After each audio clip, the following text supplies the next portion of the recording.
I would like to welcome and thank you for joining us for the second episode in a series of 3 CMEO snacks titled Refining Treatment Targets for the Management of Psoriasis. The CMEO snack series is supported by an educational grant from Bristol Myers Squibb Company. I'm Dr. April Armstrong, Professor of Dermatology and Associate Dean for Clinical Research at the University of Southern California. I also direct our psoriasis program in the Department of Dermatology. Joining me today is Dr. Melinda Gooderham. Dr. Gooderham is the Medical Director at Skin Center for Dermatology and an Assistant Professor of Medicine at Queen's University. She's also Consultant Physician at Peterborough Regional Health Center in Ontario, Canada. Welcome, Melinda. Thanks, April. In addition to CME CE credit, today's activity is eligible for ABIM MOC points. Once you complete the activity, provide your ABIM ID and birth date when completing the evaluation. CME outfitters will submit your MOC points. You can also claim this activity as a CME for MIPS improvement activity. In this 3-part series, we're excited to focus our presentation today on some of the new data presented recently at the AAD VMX.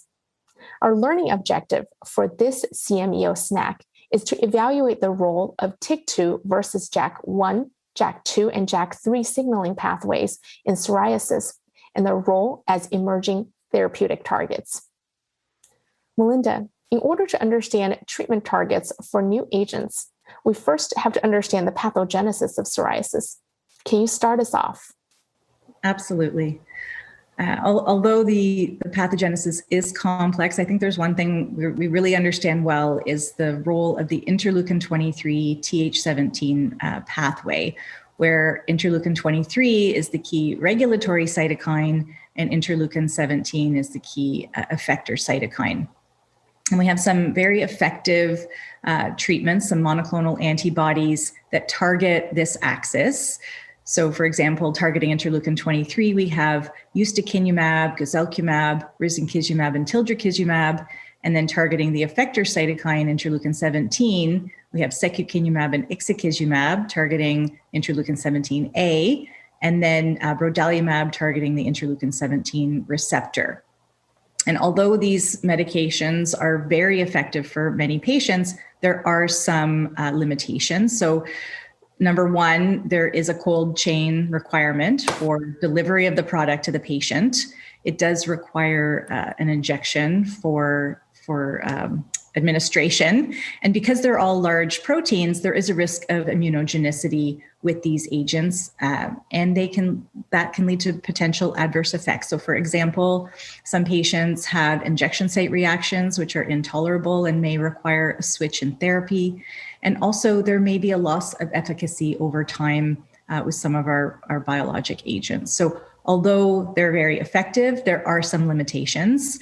So if we think of targeting these pathways, we can either use a monoclonal antibody to target the cytokine or its receptor outside the cell, or we can target the same pathway by using a small molecule and targeting that signal inside the cell. And so the sort of evolution of TYK2 and JAK inhibitors are targeting these signaling molecules on the cytoplasmic side of the membrane.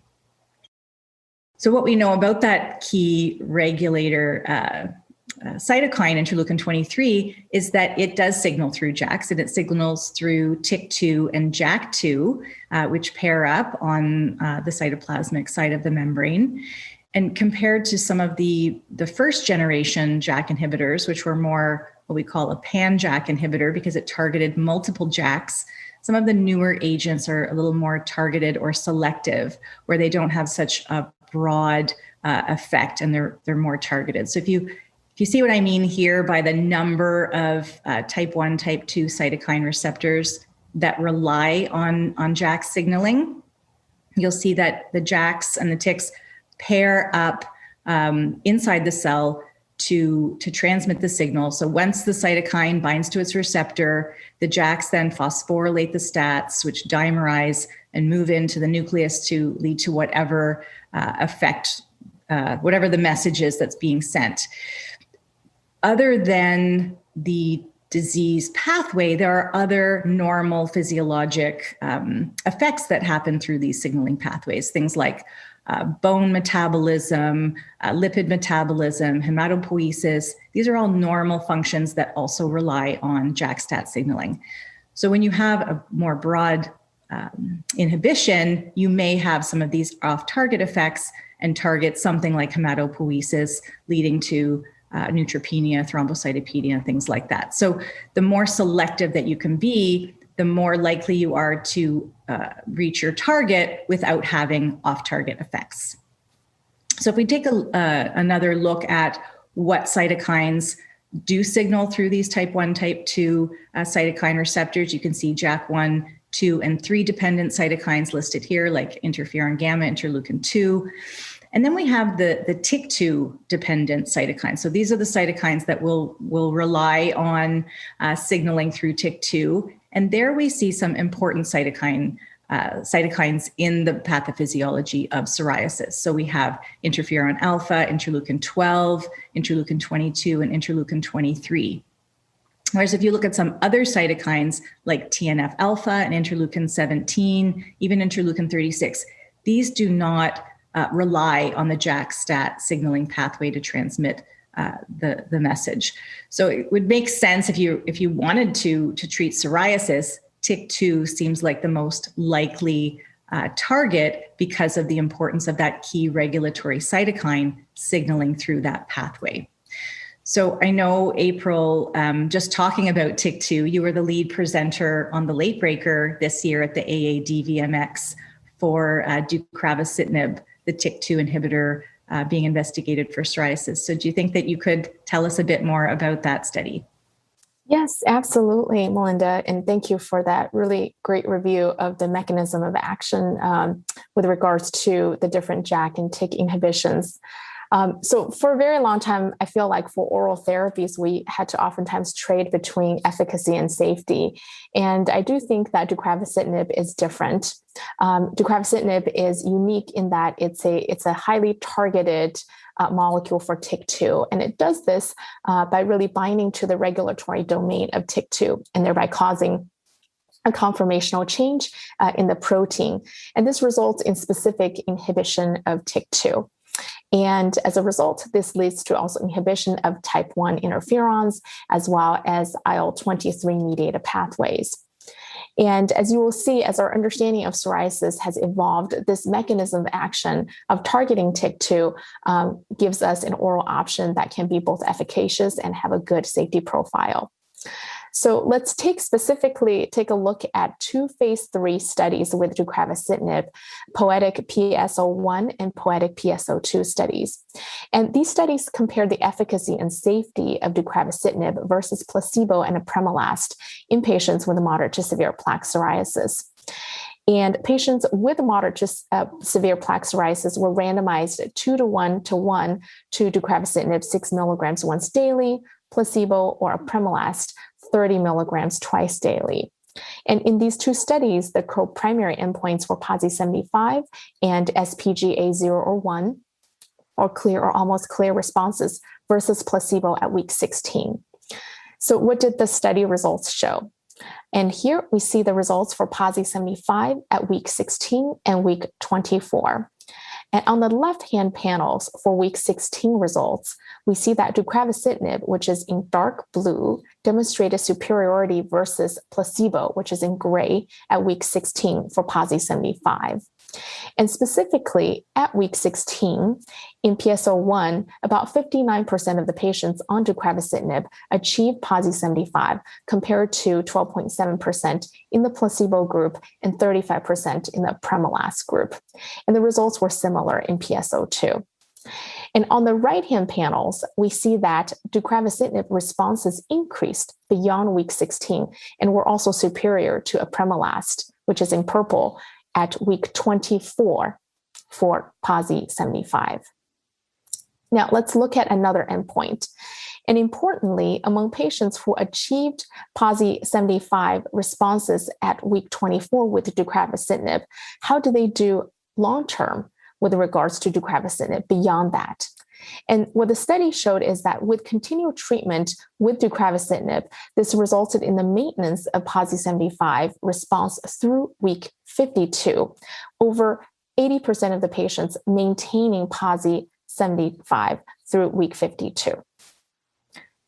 Now, I mentioned earlier that the study looked at two co-primary endpoints, one being PASI 75 and the other one being SPGA 0 or 1, or Physician Global Assessment of clear or almost clear. So let's take a look at SPGA 0 or 1 results.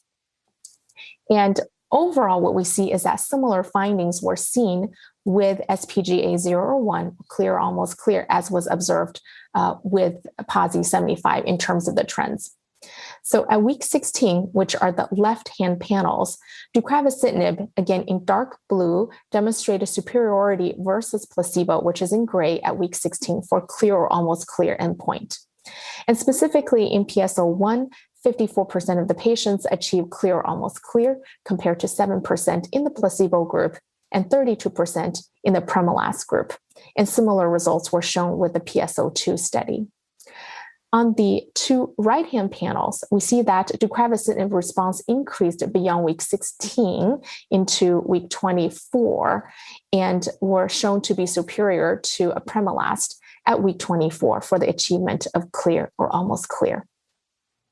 Now, let's also take a look at the integrated safety data for these two studies up to week 16.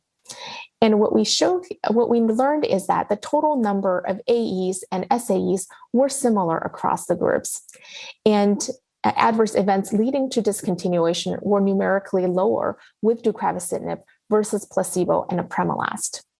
Importantly, nasopharyngitis and upper respiratory tract infections were the most common AEs in the deucravacitinib group, and diarrhea, headache, and nausea were the most common AEs in the Premolast group.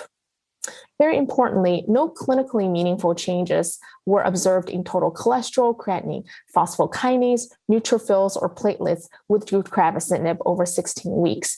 And similar results were also obtained over 52 weeks for these additional laboratory parameters.